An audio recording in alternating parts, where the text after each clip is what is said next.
सहनाववतु सहनौ भुनक्तु सह वीर्यं करवावहै तेजस्विनावधीतमस्तु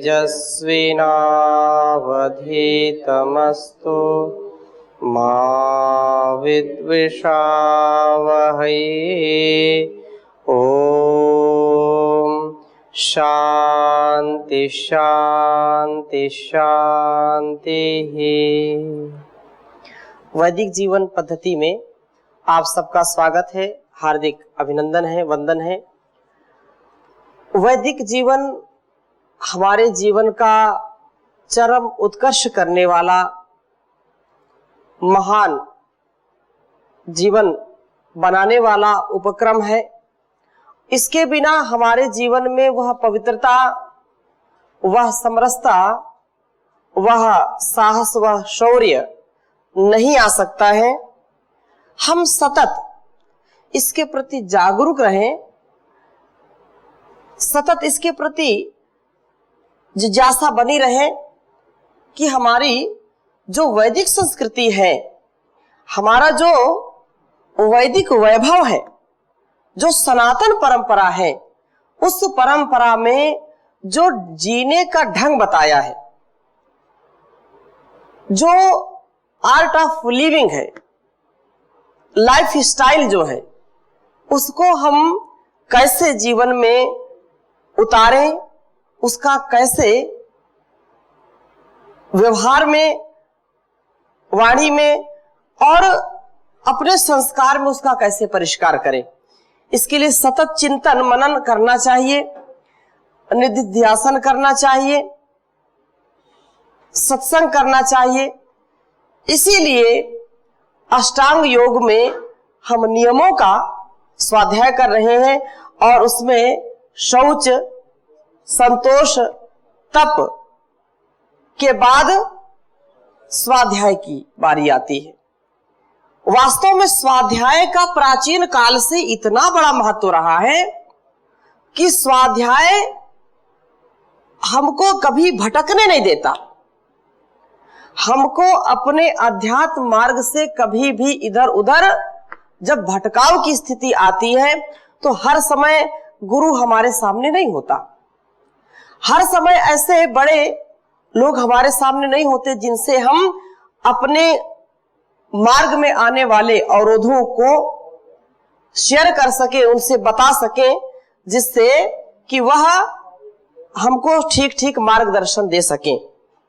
परंतु उन्होंने एक उपाय बताया है और वह उपाय क्या है? स्वाध्याय।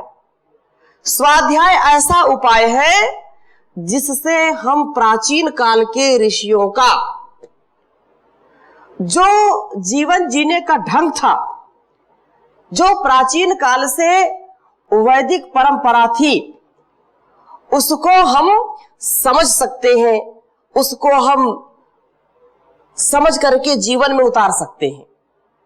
कल्पना करें यदि यह स्वाध्याय रूपी जो हमको एक साधन दिया है ये ना होता तो कैसे हम अपने जीवन को जानमय करते, कैसे जीवन को परिष्कृत करते, गुरुओं की वाणी से कैसे अपने आप को ओतप्रोत करते। इसलिए हमारा ये विशेष कर्तव्य है कि हम जब भी समय मिले स्वाध्याय करते रहें।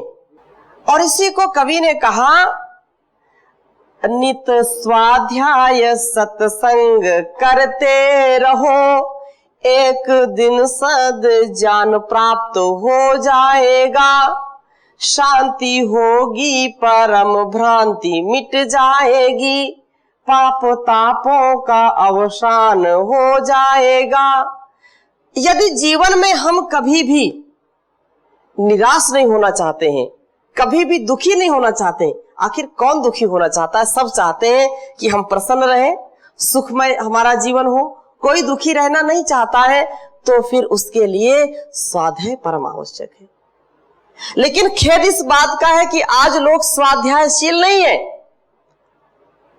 स्वाध्याय आज रहा नहीं, इसीलिए समाज में मनुष्य जीवन में इतना भटकाव है, इतना तनाव है, इतना भेदभाव है, इतना बदलाव है कि सबका जीवन किसी न किसी कष्ट से पीड़ित है। याद रखें, अगर आप सच्चे स्वाध्याय को आत्मसात करते हैं, सच्ची निष्ठा से इसको अपने जीवन का अंग बनाते हैं, तो आपके सारे कष्ट नष्ट हो जाएंगे। और यदि स्वाध्याय नहीं करते हैं, कुछ लोग इतने अपने को पंडित समझते हैं, इतना विवेकी समझते हैं, अरे हमको स्वाध्याय की जरूरत नहीं है। और कई ऐसे होते हैं किताबी कीड़ा हो जाते हैं कि हमेशा वो पढ़ते रहते हैं, आचरण में चाहे चीज ना आए।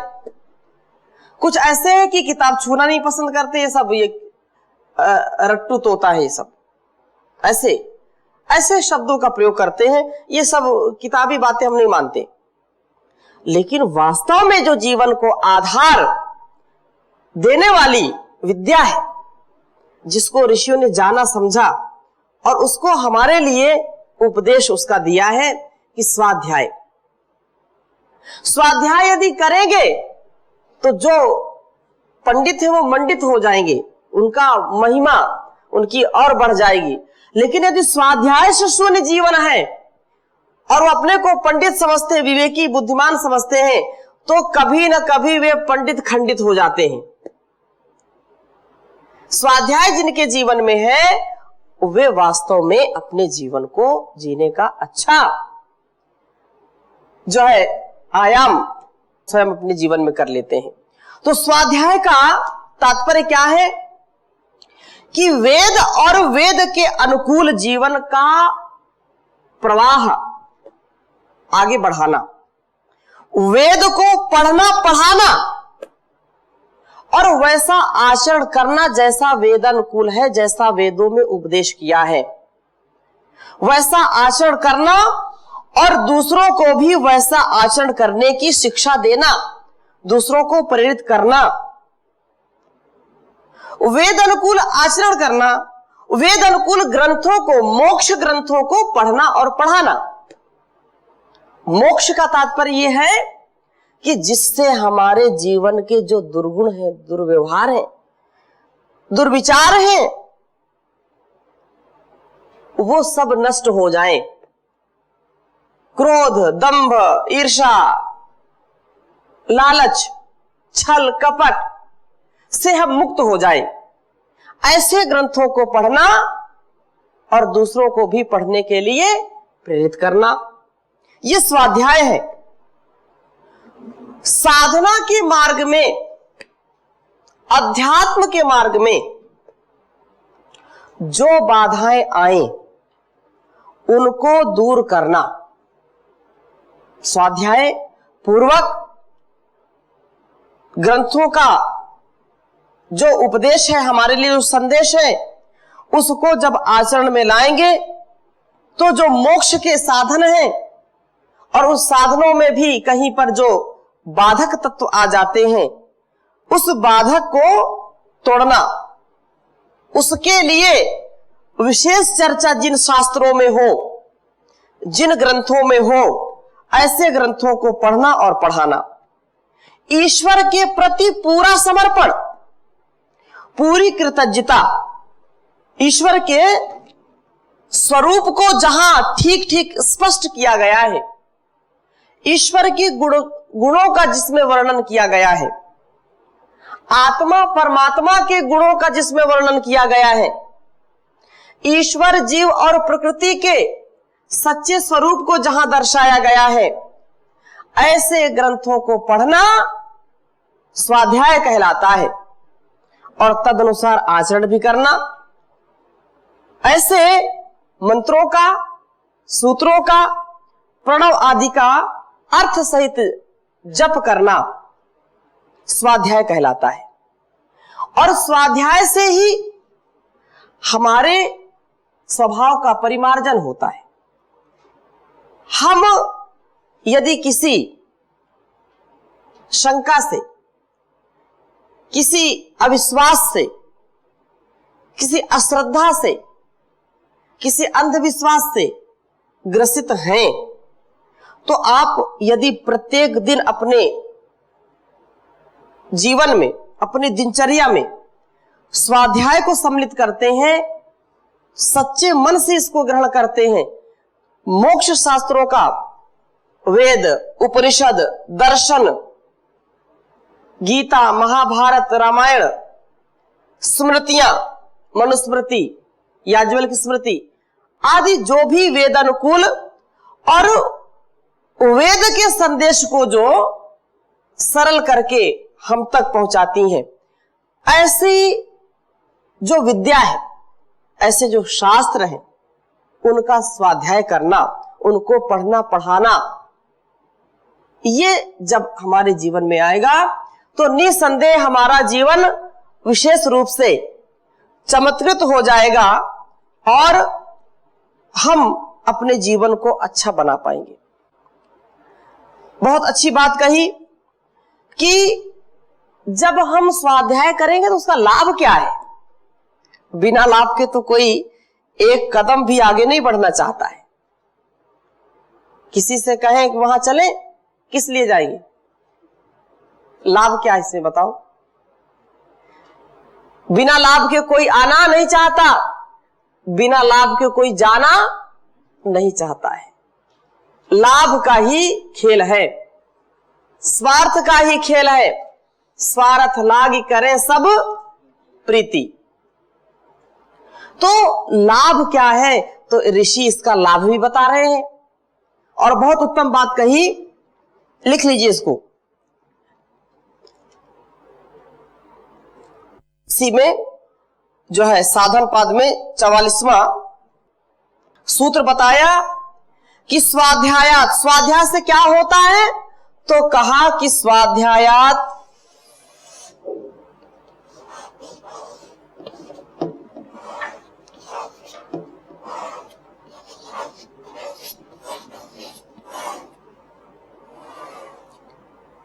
स्वाध्यायात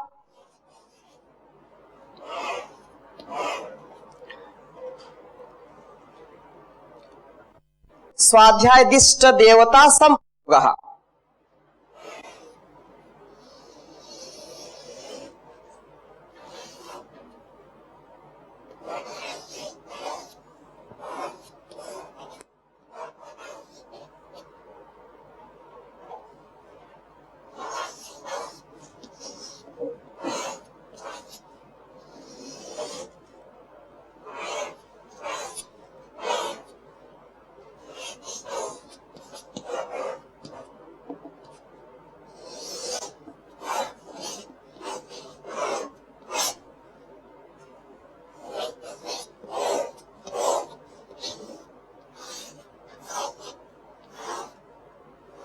संप्रयोगः, स्वाध्यायादिष्ट देवता संप्रयोगः। उच्चारण करिए, स्वाध्यायादिष्ट